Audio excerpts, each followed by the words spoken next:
నిజామాబాద్ జిల్లా బాల్కొండ, ముక్పాల్, మెండోరా మండలాల్లో జరిగే 10వ తరగతి పరీక్షల కోసం పూర్తి ఏర్పాట్లు చేశామని బాల్కొండ మండల విద్యాధికారి బుట్టా రాజేశ్వర్ తెలిపారు. ప్రైవేట్ పాఠశాలలో 10వ తరగతి చదువుతున్న విద్యార్థులకు పాఠశాల ఫీజు కట్టలేదని పాఠశాల యాజమాన్యం ఇబ్బంది పెడితే తమ దృష్టికి తీసుకురావాలని సూచించారు. 10వ తరగతి పరీక్షలు రాసే విద్యార్థులకు హాల్ టికెట్లను ఆన్లైన్లో తీసుకునేలా ప్రభుత్వం నుంచి సదుపాయం కల్పించిందని తెలిపారు.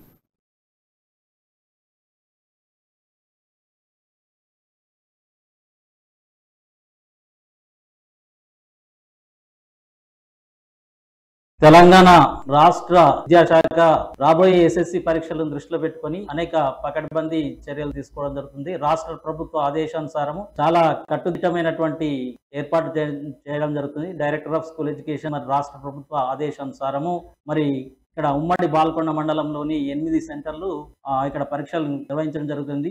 అందులో విద్యార్థులకు కావాల్సినటువంటి సకల సౌకర్యాలు ప్రతి ఒక్క అంశాన్ని క్షుణ్ణంగా పరిశీలించడం జరిగింది. వారికి పూర్తి సౌకర్యాలతో విద్యార్థులకు అక్కడ డ్యూయల్ డెస్క్లు కానీ, ఎలక్ట్రిసిటీ కానీ, రన్నింగ్ వాటర్ కానీ, డ్రింకింగ్ వాటర్ కానీ, తర్వాత అక్కడ ఏఎన్ఎం సిబ్బంది పరీక్ష సమయంలో విద్యార్థులకు ఎలాంటి సమస్యలు ఆరోగ్య